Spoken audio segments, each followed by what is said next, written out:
all attendees, esteemed faculties, research scholars who have joined us today. I, Tanu Dua, on behalf of Satyug Darshan Institute of Engineering and Technology, welcome you all to the third day of 5-day International Symposium on Data Science organized by Department of Computer Science. It gives me great pleasure to welcome you all once again. I hope that everyone is safe and healthy and must have learned a lot from the previous session. I feel honored to welcome the speaker of the day, Professor K.K. Biswas, an eminent figure of computer science profession, having vast experience of more than 48 years in this field. Sir did his BTech from IIT Madras, followed by MTech and PhD from IIT Delhi. After a brief stint at University of Roorkee, he joined IIT Delhi. He has also been a visiting professor at University of Auckland and at the University of Central Florida, USA. He has also acted as UNESCO expert for development of curriculum at University of Nigeria. He is currently a visiting professor at IIT Delhi. His area of research interest includes image and video processing, machine learning, and fuzzy modeling. He has over 90 publications to his name in reputed journals and international conferences. He also has done numerous projects in collaboration with various companies like Lockheed Martin. He is on the editorial board of Journal of Networks Computer Applications and Patent X with the University of Oxford, UK and University of Texas, Austin, USA. We welcome you, sir. Now, I would like to request our Honorable Principal, Professor M.N. Deshmukh, sir, to address the guests and participants. Before we move on to welcome the address, I would like to gently remind you all to stay with us to access the feedback link, and don't forget to post your queries if any during the question and answer session at the end of presentation. Let us welcome sir. Over to you, sir. Thank you, madam. I would like to welcome at the outset Professor Biswas. We are fortunate and elated to have him here, one of the eminent stalwarts in this area. And I also welcome all the attendees. And as I had earlier mentioned, that we at Satyug Darshan Institute of Engineering and Technology would always strive to have the right mix of the industry as well as the academia. And here today we have Professor Biswas, one of the top personalities in the academia in this area. Sir, we welcome you, and we are fortunate that you accepted our invitation, and we thank you also. And thank you so much, sir. Over to you. Thank you. Good evening, everybody.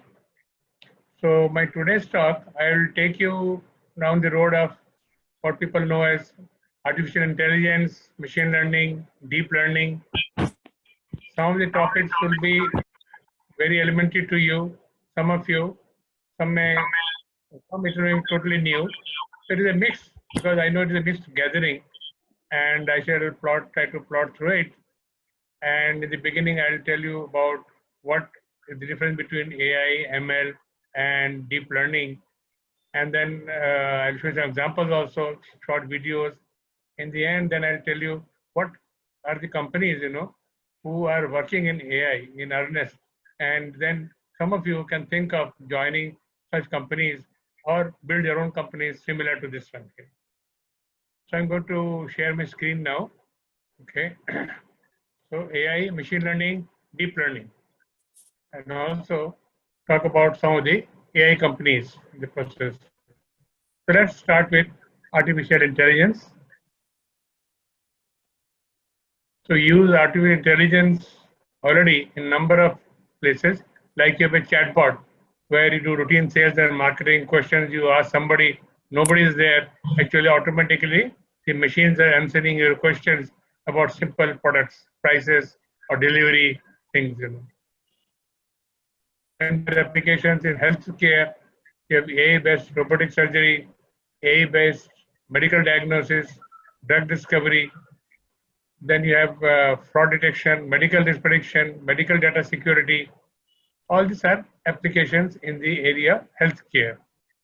Then there's a buzzword of driverless cars already going on in US at various cities, and doing good job. There have been one or two accidents here and there, but by and large, it is picking up. Even they are having cabs now which are driverless, and they can also communicate with each other. And for all this, it is very important that you are able to detect the pedestrians on the road. You can see here is software which is trying to detect the pedestrians, putting a rectangle around each one of them. AI is also used in the banking sector, where you think that only purpose of the bank is to take your money and give it back to you when you need it. It's not a simple function like that. There are a lot of things that goes in the banks and need AI. Fraud detection. Apply for a card and you don't pay, or you don't have mechanism to pay, or you do some kind of trading which is not liked by the bank. This is called anti-money laundering pattern detection, like on this top here. Okay, or you can do algorithmic trading, using the bank. And a lot of things can be done with this one here. So first of all, we have to get to things as to what is AI. AI composes a lot of things, First of all, it is search. That means you don't have a solution, ready-made solution, algorithm to do, find the square root of a number, or given the array, try to find the largest element in that. So it is all well-known algorithms. As opposed to that, here everything has to be found by only searching for a solution here. So the key is to find the most efficient solution to search. Or you might have a rule-based system. You might have a knowledge interpretation and reasoning, how to represent knowledge in some words, rules, like the expert systems and planning, which are there in long phase.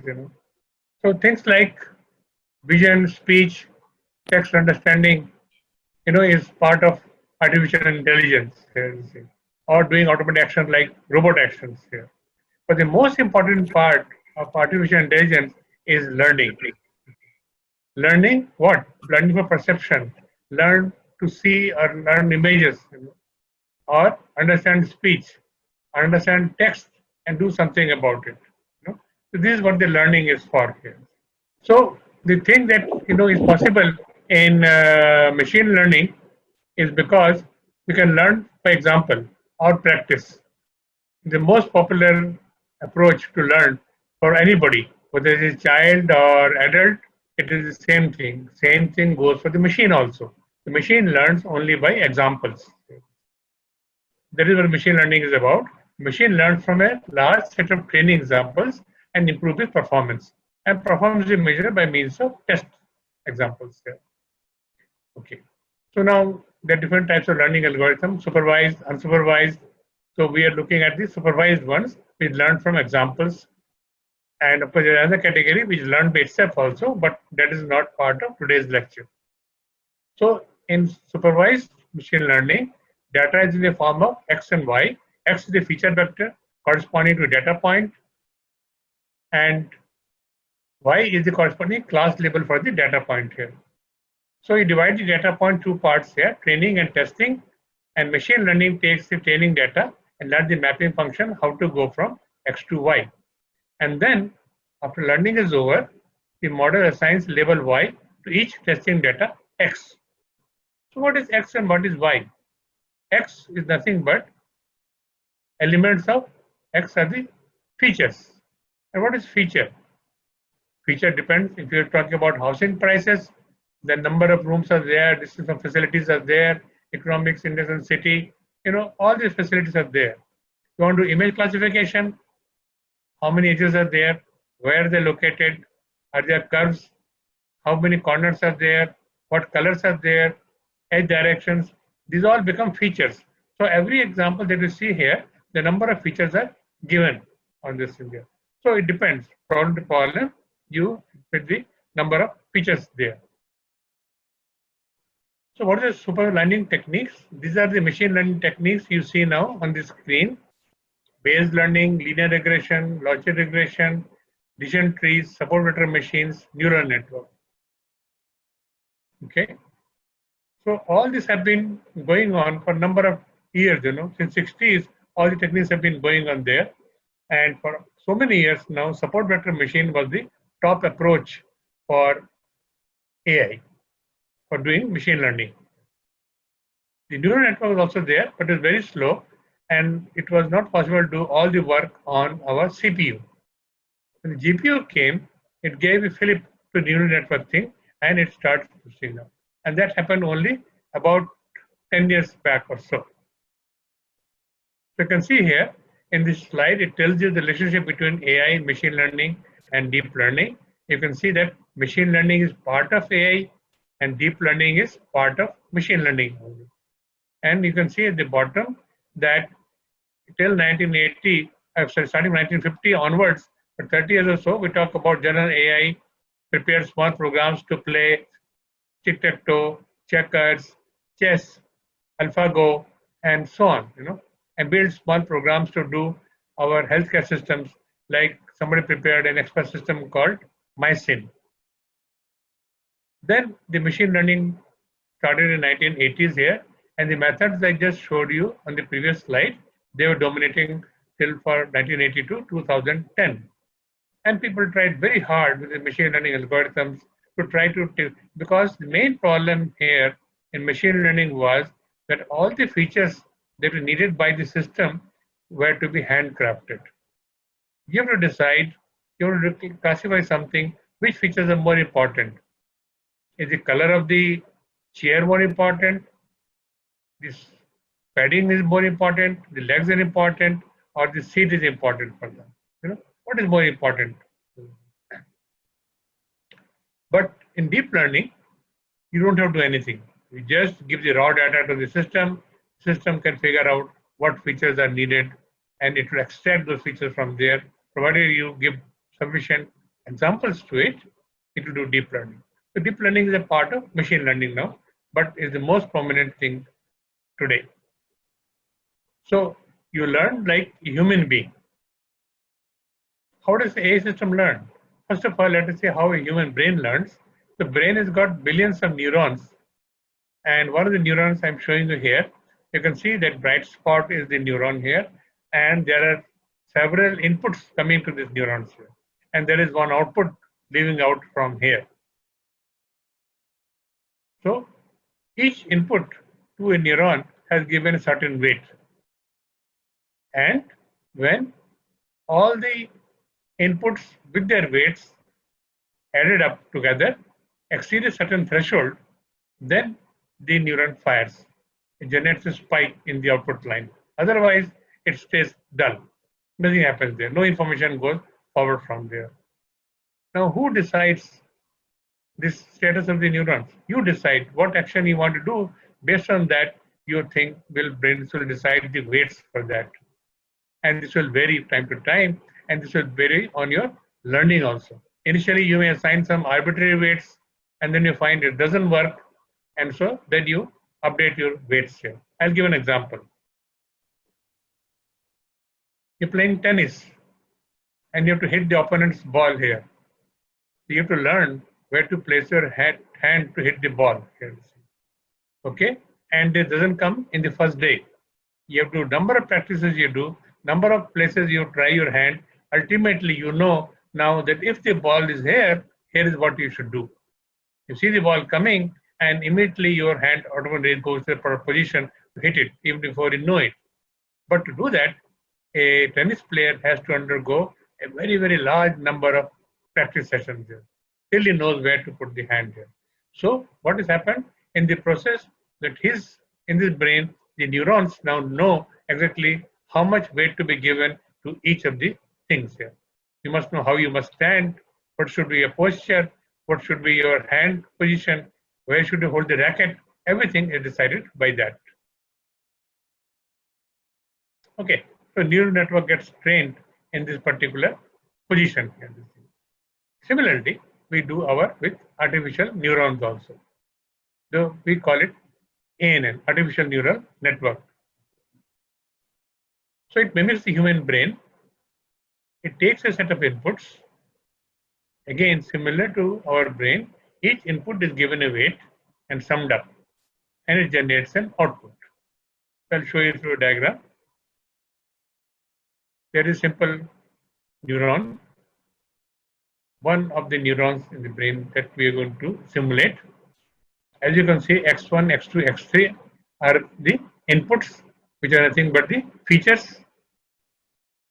And then each input is given a weight, W1, W2, Wm. They are all added up together, summation unit. And then they are also inputted a bias value, so that sometimes, because your values may be in hundreds, sometimes it may be in decimals. So to balance everything, we need a bias value. And then it goes through an activation function, after which we decide whether it should fire or should not fire. That's the only thing that we require in the end. How do you learn? The actual output of the ANN is compared with the desired output. We know what it should be producing here. And it doesn't do, then weights have to be adjusted. How? With the error that was produced, you take the error backwards, back propagate till the ANN produces the desired output. So you go and change the weights. Initially, you give random weights to the system, and after it compares with the desired output, there's an error generated. The error drives. You take the gradient of the error with respect to the weights, and you update the weights after that.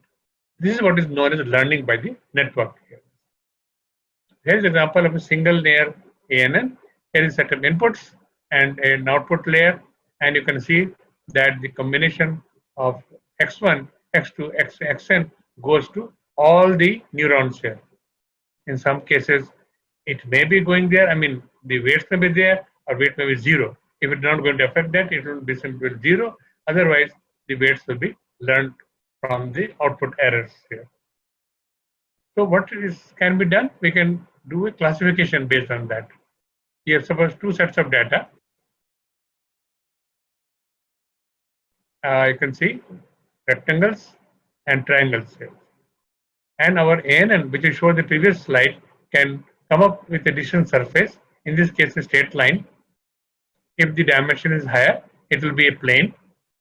This is separate the two groups. So learning is to learn this line only. If you can learn this line, then the job is done. What do you do to learn this line? You learn the weight and the bias for this one, W and B. This is the equation of the line, y is equal to W plus B. Simply you have to learn this and learn this by doing this.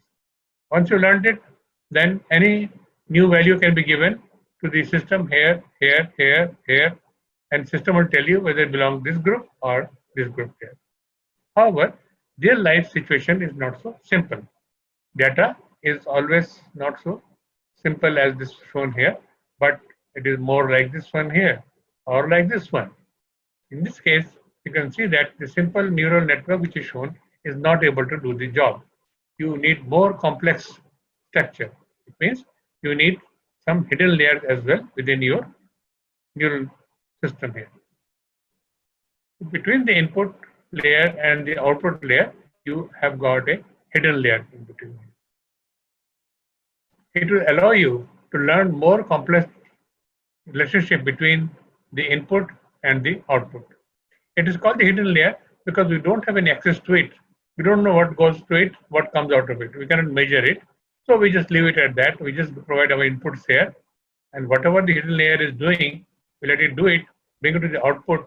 At this output, we compare with our desired output and check. If there's an error, We drive it to find this set of weights, then drive it further to learn this set of weights. So here is again a diagram with more number of inputs. The number of units in the hidden layer is nothing decided by this or this. It is arbitrary and will vary from problem to problem. Okay.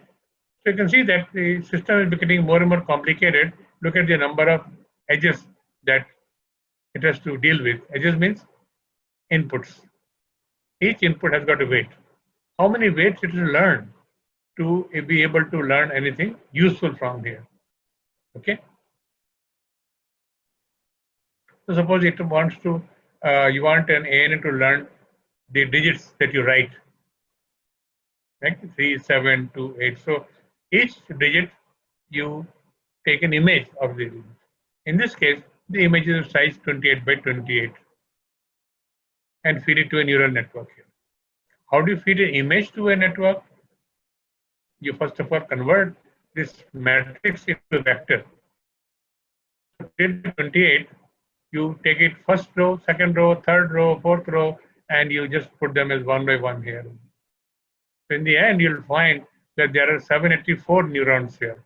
28 into 28 is 784. So there will be 784 inputs neurons here in order to feed this particular digit to the system. There is some hidden layer which you can decide how many inputs, how many neurons are going to be, 32, 64, 120, whatever it is you decide. But the output layers are fixed because it is a digit. So it has to vary between 0 and 9 only. So there will be 10 digits, there will be 10 outputs from here. Okay. So this is input and you learn, again, what is you learn? The weights here. So that every time you give a digit to it, it produces the correct output at the correct place in the output place. So as you can see, as you increase the number of hidden layers, the complexity of ANN keeps on increasing. Maybe it will do a better job at giving the output. However, it will take more time. How much time? Not like your small problem that you do on PC, which takes few seconds or fraction of a second to do it, you know. It can take hours, it can take days. Sometimes they're known to take weeks to learn complex patterns. So you cannot do simply on your laptops or PCs, you know. You need special machines on which GPUs are available, which can do hardcore programming. Multiple cores are there, which can do parallel all this job here. It can be done in parallel because this job that is being done here and this job being done here can be done independently of each other here and can be done in parallel here. That is how the ANN task is broken down into smaller tasks done by number of GPUs. Okay. So in short, what is deep neural network is how you present number of scenarios to it, it learns from there and they present a new scenario to it. All weights are random in the beginning and the ANN output compared with desired outputs, differently used to update the weights, process repeated till the weights convert. Standard process everywhere. How do you implement neural networks? They are all available in Python libraries. So one thing that you need to learn, if you have not learned so far, is Python. Such a simple language, much simpler than Java and C. It is almost like an English language. And in many places, many universities now they teach Python as a first programming language, you know, because of this particular reason. So once you know Python programming, then you can use a thing called Keras, which is built on another language called TensorFlow. And then you can do all the programming in this one. And the programming that I showed, complex programming, you can just do in single line, you know, design a model. You want this activation function, you want so many layers, so many neurons in the layers, indicate in one line, and it generates ANN in 4 or 5 lines. You can generate your complete structure of the artificial neural network. And many programs are already made available. What are the drawbacks of this ANN? You've seen already that it involves large number of parameters here. Even a slight rotation or scaling of a figure will distort the inputs here. You have an image and it is sorted, it will have too many ways to learn for each of these updated components. Even a small shift will cause weight to be learned again. So you can see here, if this image is slightly shifted, whatever was here has gone different now. So it has to learn all over again. Or if there's broken things here, if it is tilted, scaled down, again it has to learn again and again. There's the drawbacks of the ANN. But for a human being, it doesn't cause a problem. Whether this one is shown directly to you or whether you've shown it as the tilted one, you can still recognize as A. Even if few portions are broken, still you know it is an A only. So shifting, scaling, rotation doesn't cause a problem for this.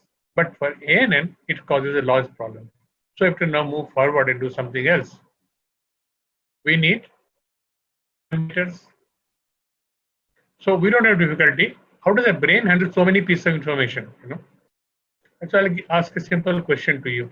Suppose you're given 3 images here, and I ask you identify the image containing a building. Now look at it.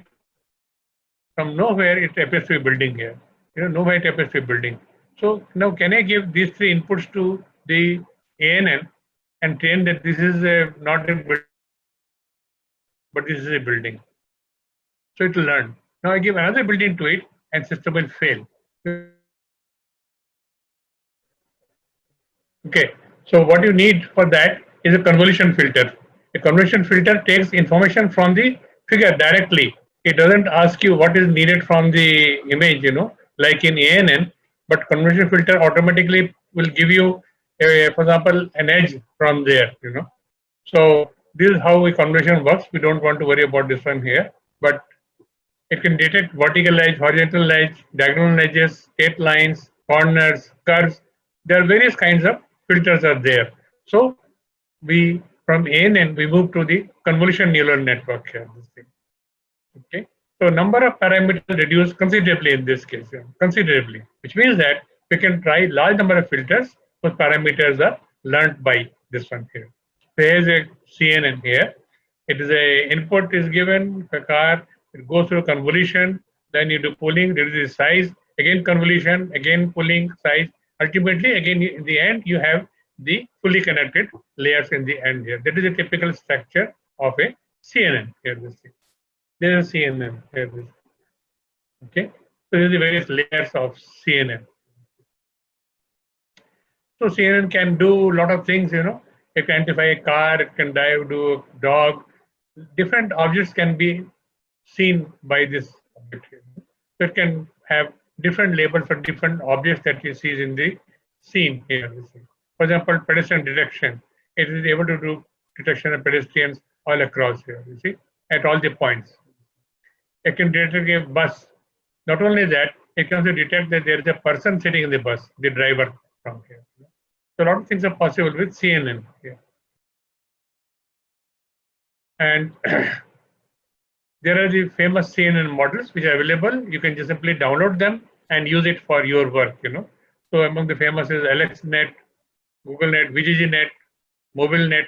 They're all, you can see in which year they were developed, So research is ongoing in this net. Even you can decide your own net, and maybe it works for many situations, you can publish it. And what is the criteria? You should be able to classify 1,000 types of objects given a million images, If you can do that, you can have your own CNN model also. But there is a very real-time operation is also there, which means you don't have to do everything on a GPU, big GPU. You can buy a small Jetson Nano, it is not very expensive, and do the things with that. There is Jetson Nano. You can do a lot of things with this one here, and it'll show you how you're trying to identify some objects through this one.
So it can do not only that, but it can do some apples also. And this one here with 98%, 99% accuracy. It's really same with apple.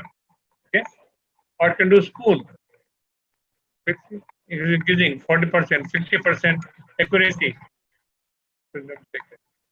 Okay, so it can do water bottle.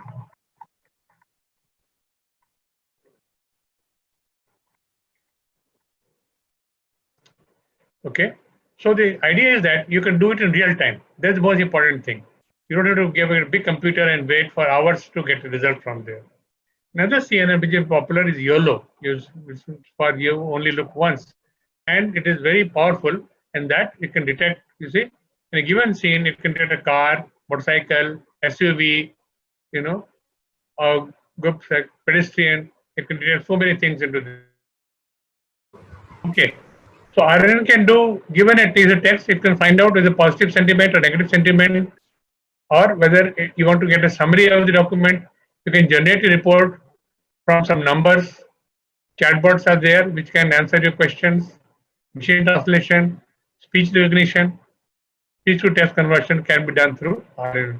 Another new thing which has come up with recently is what is called GAN, Generative Adversarial Network. Wonderful things, you know. Now, given a image like this one, you have to indicate which image is fake. Is it A, B, or C? Okay. So many people said that B and C appear to be real images and A is a fake image. But actually, all the three are fake images. They're all computer generated. They are not taken from any real persons, you know. So it has been done through this GAN, you know. What can GAN do? For example, it has taken a picture of a person, a man with glasses. So we say that, okay, can you get an image of woman with glasses, you know? So it will try to subtract the image of a man from there, get an image of a woman, and put glasses on that, you know. So this is the way it has come up with results. You know. Some are good, but some are not bad, you know. You can see they are pretty good results for prepared by that.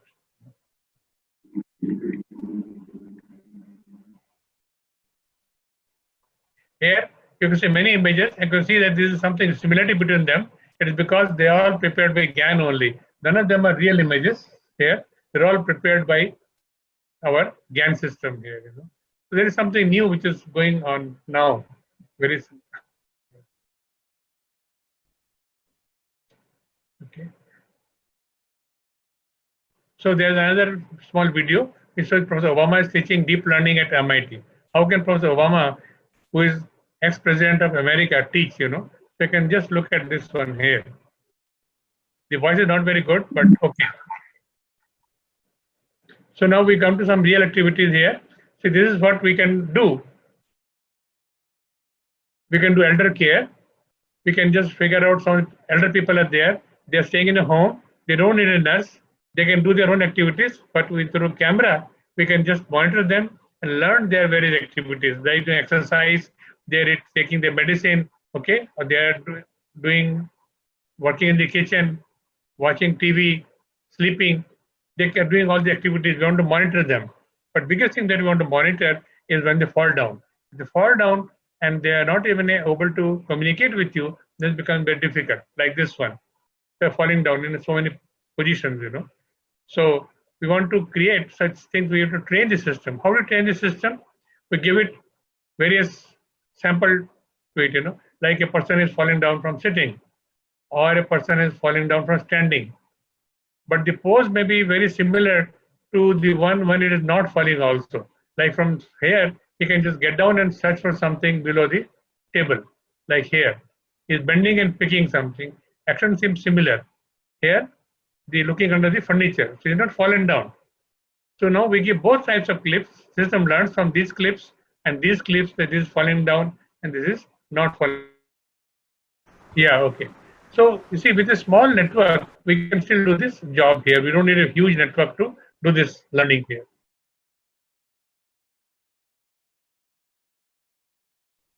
So other applications, agriculture here. Okay, the robot, which is automatically doing harvesting robot. And this is picking up cherries and putting in the small box that you see here. Okay, So it is able to identify the robot from there, the cherries from there, and is able to pick them up here. Here, it is trying to remove the weeds from the field here. It is able to identify the weeds and remove them from here. Okay. So there, they can not only do remove weeds, they can do soil defects, they can figure out, they can plant and pests, plant pests, they can identify disease, they can identify. A lot of things can be done through AI in agriculture here. The main important thing is that when they spray chemicals on this one, they spray over the whole field, not only on the weeds, but also on the good part of the crops also.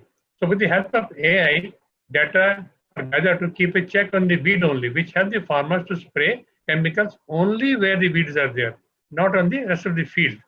That is a very good advantage of AI.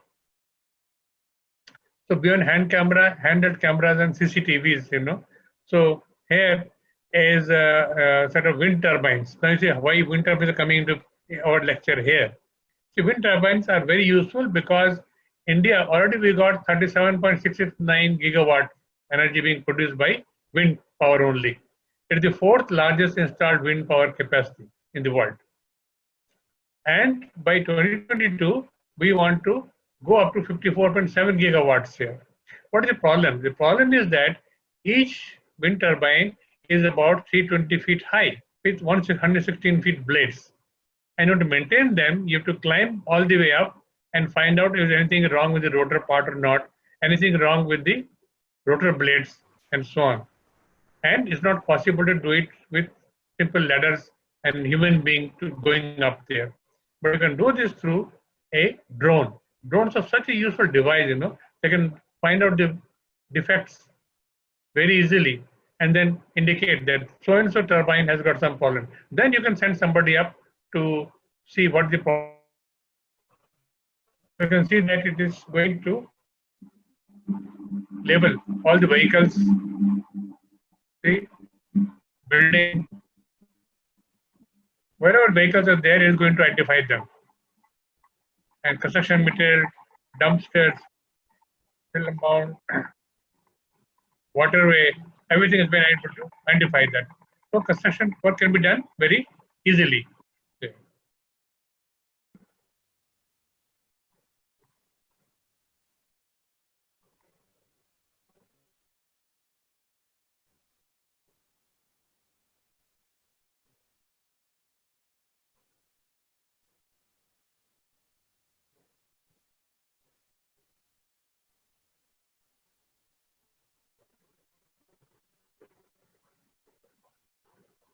Okay, so there's a company Alive which uses these drones to do so many things, for image recognition technology. Even soil analysis can be done with this one here.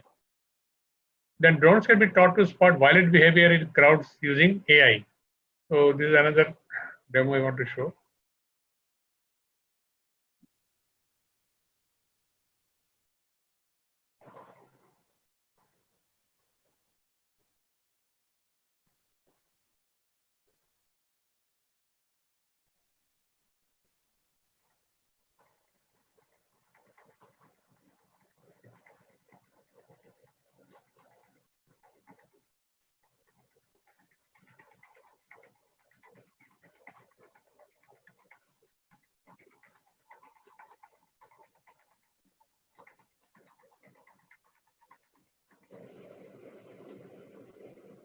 Okay. So now companies making use of AI, driverless car design, So people need this driverless car. Now it's a new facility where you put less emphasis. So it should be able to detect people, cars, and animals, not the sky, buildings, surrounding vegetation. That is how it is being able to make better and better design for this car. There is a company called Nutrami, which is doing this part here, and designed to eliminate driver error accidents. This is a AI in agriculture. This is a company. So I'm not showing you about the companies, in US which are doing this kind of job, and similar thing can be done in India by young people like you. So it's the same thing. It will detect individual plants now and apply herbicide only to the weeds only. You see, there's a very important part here. solution prevents herbicide-resistant weeds, but reduces 90% of chemicals currently sprayed. This also is harmful if you put it on the actual crops there. Then OCR. You know OCR, it can detect the data like this one and pick up each digit or each character from here. But this particular company has designed something I'll show you now. Look at the document. Can you read anything from document? So difficult. But this software can detect not only the name of the person from there, date of birth, phone number, address, everything can be picked up and it can be sent to digitization here. So a complicated form like this can be done, you know. This now you can do it, you know. You can start making some software which will be able to learn this, you know. The system is to be given proper training for doing this. There is a company called SoundHound, which is all about audio. You can talk to it, you can search for songs, you can have music-based queries, whose song, name of the singer, anything, genre you can give, and you can search and play music with this one. So it converts speech into meaningful sentences. Then there's called automated legal system. The company's name is CaseText. It's an AI-powered search engine with a database of more than 10 million statutes, cases, and regulations here. So you give your case to it here, and instead of waiting for hours and days for answers using traditional legal search tools, cases can find text most on points in minutes and seconds. It can find out, you know. So many things already stored into this one. So again, system needs some learning to do this one here. Here's another one. So a driver, will take you from position A to point B, but how he goes, how he drives, we don't worry about it, you know. The company never worries about this one. But now in US, companies have started to figure out whether the driver is good or bad. It can find out whether the driver was distracted, how many times, where it was done, frequency, duration, and how much distance it was done by well distracted, you know. So you put a report, and then there is a manager at coaching which will judge their performance every time he's in the vehicle. Call him and then ask him to rectify. So once he rectifies it, then it will flees around the world to reduce collision and losses. So this is another new thing that you do. You put some devices in your car or truck, and then you keep on tracking your driver, how is driving, you know, and then judge the performance. So next, IT is a company which is developing commercial AI, which not only simple questions like what is the price, when can I get it, how can you deliver it. It can answer very complex questions also for businesses and assess customer experience. From financial insurance needs to travel and healthcare, it produces large number of questions here. Then Percedo is a marketing language cloud that uses AI-generated language to craft advertising for targeted audiences here. So each advertisement will go to only selected people there. A lot of work is done in healthcare. This is for cancer detection using only blood tests. So they're doing using molecular biology and advanced computational techniques to recognize disease-associated patterns among billions of circulating cell-free biomarkers in our body, you know. So detecting simple and accurate blood tests for early cancer detection. So many possibilities are there with AI, you know. You can pick up anything and go into these areas here. Now this is the slide I wanted to show you. So what a software engineer can expect in AI, $115,000 per year. Not bad. So start working in the area of AI. Okay, so I finished my lecture here because I'm running out of time. So if there's any question, I would take from the audience now.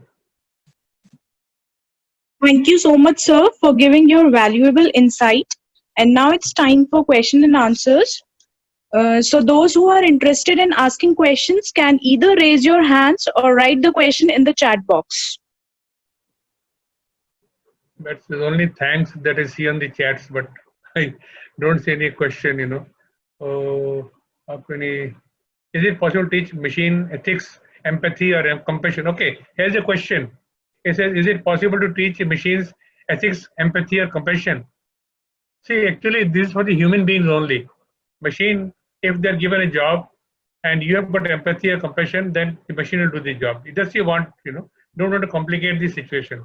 Of course, people are building robots and they're slowly and giving empathy to it, because when you have robots, for example, in hospitals, you want it to be a bit kind. When it goes to a patient and delivers food, it's some empathy can be given to it. Or you have a robot which can work in the restaurant, then you can need some kind of things from there to be polite to the customer and so on. Yeah, this thing can be included. Yeah, slowly as we progress. Yes. So it says, can we solve network issues using machine learning? No, I suppose not, because the issues will keep on coming. It can come anytime. So network issues have to be solved by human beings only, or we have to live with it. So next question is, how can we solve occluded objects with similar gestures? Similar gestures. So if the object is partly occluded, yes, we can know. If provided the object was there, it will be in our mind. We can go and compare first frame with that frame. In a video, we can do this part, because already you've seen the object earlier, so we can do this part. It is possible, yes. Okay. Any other question that you see important here?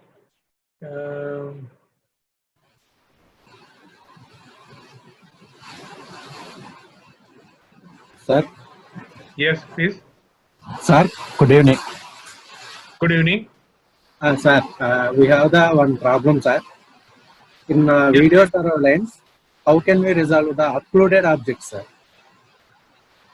Occluded objects. How can we resolve it, sir?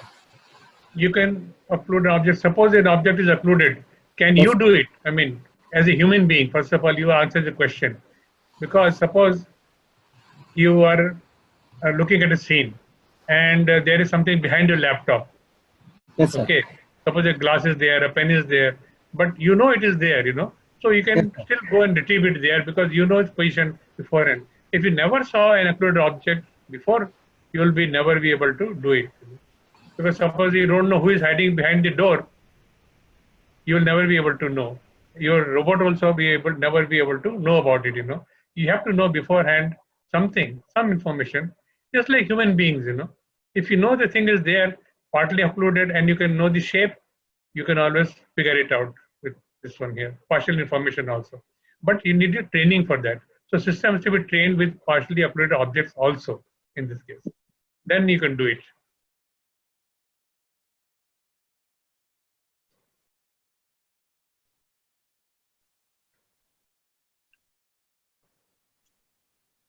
Somebody asking that people are doing robotics in defense.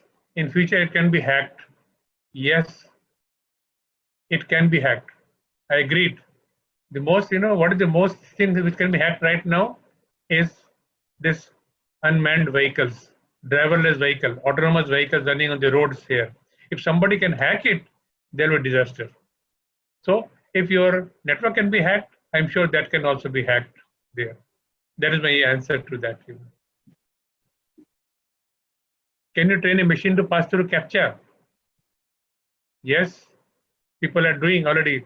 There is a set of people who are trying to create CAPTCHAs.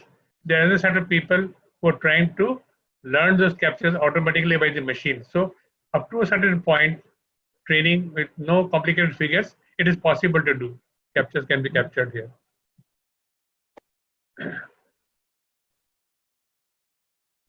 How surveillance system using AI can detect person are fighting with anger or for fun? No, it cannot do it. If two persons are fighting, all it can do detect hand movement. So if punching is there or somebody is pushing somebody. Hello, can I have some questions again? Yeah, more questions. Sir, last question is, what is the difference between classification and detection? How machine learning handles it? Classification and detection. Yes, sir. And how machine learning